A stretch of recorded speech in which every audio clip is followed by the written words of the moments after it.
قال لي بقولك ايه، ما تخشي تغيري بقى. قلت له على طول كده؟ قال لي ايوه. قلت له حاضر. طبعا هو زي العادة كان لابس الشورت، وبعد كده اول هو ما دخل الأوضة جه واخدني في حضنه. قلت له هنعمل ايه، انا خايفة وكنت متوترة جدا. لقيته وهو حاضني قال لي اهدي بس، ما تقلقيش من حاجة. وفي اللحظة دي اختي دخلت علينا وهو حاضني ولقيتنا في حضن بعض. لو عايزين تعرفوا ايه اللي حصل بالتفصيل فاشتركوا في القناة وفعلوا الجرس، وما تنسوش تكتبوا لنا في التعليقات رأيكم. قلت له انت عملت كده ليه؟ قال لي ما انا هتجوزك. قلت له طب انت واختي هتعملوا ايه؟ قال لي ما انا هسيبها بقى واتجوزك انتي. قلت له ماشي. وفضلنا على كده وقت طويل جدا، وكنا بنتقابل كتير مع بعض لحد ما جه يوم وبعد كده قال لي انا عايزه اقابلك النهارده ضروري. قلت له بلاش النهارده، عشان اختي بدأت فعلا تشك فيا، عشان انا بقيت بخرج كتير. اقول لك على حاجه، هي النهارده كمان عايزاني اروح معاها نجيب طلبات كتير. قال لي لا اتصرفي، انا محتاج لك خالص. قلت له خلاص هحاول اخلع منها واقول لها على اي حاجه. قال لي خلاص هستناكي، يلا سلام. وقفلت معاه بعد كده. وبعد كده رحت لاختي ومبقتش عارفه اعمل ايه، عماله اتحجج لها باي حاجه. قلت لها بصي بقى بلاش نطلع النهارده، انا مش عايزه اطلع معاكي عشان انا عندي مشوار ضروري. قالت لي رايحه فين؟ قلت لها مش لازم تعرفي كل حاجه عني. قالت لي خلاص براحتك. قلت لها انت مالك بتتكلمي كده ليه؟ قالت لي انا هتحايل عليكي يعني؟ قلت لها خلاص ماشي خلاص فكك بقى. وطبعا دخلت لبست وتشيكت جدا وخرجت. بس المشكلة هنا ان هي كمان خرجت ورايا من غير ما اعرف انها ورايا. ما بقيتش يعني واخدة بالي منها خالص. المهم وصلت ودخلت عند محمد، فضلت اقول له في ايه. قال لي انت وحشتيني خالص وما قدرتش ابعد عنك، قلت لازم تيجي نقعد شوية مع بعض. قلت له ماشي يا عم. قال لي بقولك ايه، ما تخشي تغيري بقى. قلت له على طول كده؟ قال لي ايوه. قلت له حاضر. طبعا هو زي العادة كان لابس الشورت بس، وفجأة الباب خبط. انا كنت جوه وانا بغير هدومي، هو طبعا طلع فتح الباب. الصدمة هنا ان لقى اختي هي اللي في وشه. اتوتر جدا ومبقاش عارف يقول لها ايه. كل اللي قاله لها انت جاية هنا ليه؟ قالت له مش انت خطيبي ولا انا غلطت يعني لما انا جيت لك؟ قال لها لا. قالت له امال ايه، انت مش على بعضك ليه؟ وايه اللي انت لابسه ده؟ قال لها عادي ما انا قاعد في البيت. قالت له في حد معاك ولا ايه؟ قال لها لا، انت مالك اصلا وبتسألي الاسئله الكتير دي كده ليه؟ انا هدخل البس. وبعد كده جه داخل عليا الاوضه وعشان يلبس طبعا. وبعد كده اول هو ما دخل الاوضه جه واخدني في حضنه. قلت له هنعمل ايه، انا خايفه وكنت متوتره جدا. يا ريت ما تنسوش تعملوا لايك ومتابعه للصفحه، تكتبوا لنا في التعليقات رايكم عشان نحل كل مشاكل متابعينا. لقيته وهو حاضني قال لي اهدي بس، ما تقلقيش من حاجه.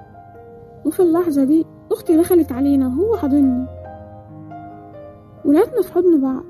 انصدمت جدا وفضلت تقول انت ايه اللي جابك هنا، انتوا بتعملوا ايه مع بعض، انتوا بتخونوني يعني؟ انت سبت كل الشباب كلهم ملقيتيش الا خطيبي ليه كده؟ ده انت اختي، امال لو كنتي واحده غريبه كنت عملت فيا ايه؟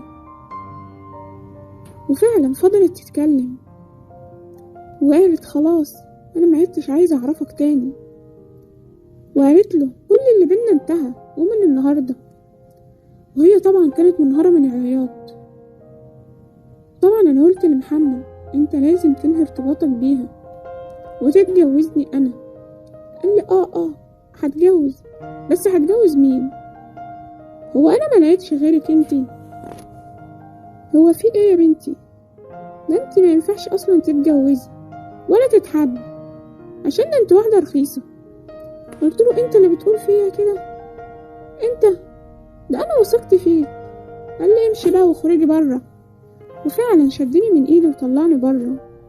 كنت وقتها منهارة من العياط ومش عارفة اعمل ايه ولا اروح فين، ومش عارفة لما اروح هقابل اختي ازاي.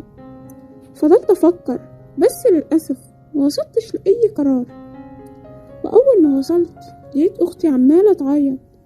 قلت لها سامحيني، ده هو اللي ضحك عليا. قالت لي ليه؟ هو انت صغيرة عشان ينضحك عليكي؟ انت في ايه؟ قلت لها مش عارفة، هو اللي عمل فيا كده. قلت لها انا ضعفت ومعدتش عارفة اعمل ايه، ده دمر لي حياتي كلها خلاص. قالت لي قصدك ايه؟ قلت لها انا معدتش بنت بسببه.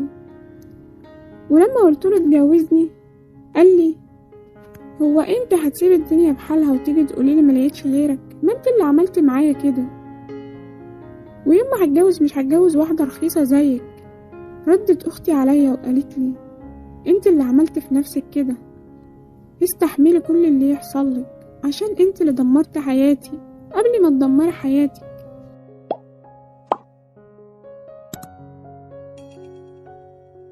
قلت لها طب اعمل ايه؟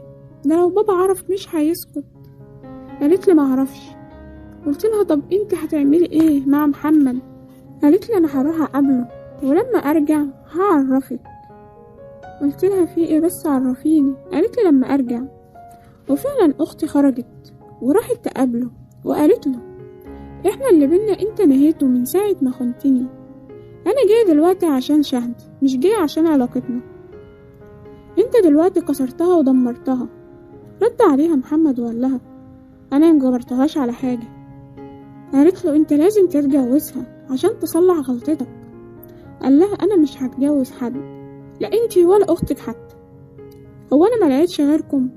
ويلا بقى امشي، ما عادش ليكم دعوة بيا، اصلا انا هعرف الناس كلها باللي حصل بيني وبين اختك لو ما بعدتوش عني. قالت له حرام عليك تعمل فيها كده ليه؟ قال لها هي تستاهل عشان هي اللي عملت في نفسها كده. قالت له حسبي الله ونعم الوكيل فيك، حرام عليك انت كده دمرتها. قال لها امشي بقى امشي بقى، ده انتوا ايه ده؟ وفعلا سابته ومشت وهي عمالة تعيط، وجت تحكيلي على كل حاجة حصلت، كل اللي حصل بينه وبينه. وانا ما بقيتش عارفة افكر خالص ولا عارفة اعمل ايه. قالت لي انت من النهاردة لعدت اختي ولا اعرفك وما عادش ليك كلام معايا، عشان انت اللي عملت فيا وفيكي كده، ومشكلتك حليها مع نفسك. انا ما عدتش هتدخلك في حاجة عشان انت اللي خنتيني، خنتي اختي. اما بالنسبة لي انا ومحمد خلاص انفصلنا، وروحي بقى وشوفي حياتك ودوري على مصلحتك. قلت لها طب استني عايزة اتكلم معاكي. قالت لي خلاص ما عادش فيه كلام بينا. ولقيتها سابتني وخرجت، وانا فضلت اعيط وبقيت منهارة جدا من العياط. بقيت اتكلم مع نفسي واقول طب انا هعمل ايه دلوقتي؟ ده هو بعد عني، طب انا هعمل ايه؟ ده انا معدتش بنت، مش عارفة اعمل ايه. طب دلوقتي اختي هتفضل زعلانة مني؟ طب هتفضل زعلانة مني لحد امتى؟ يا ريت تقولولنا في التعليقات اختي ممكن تسامحني ولا لا. ويا ريت اللي لسه بيشوفنا لأول مرة يشترك في القناة ويفعل زر الجرس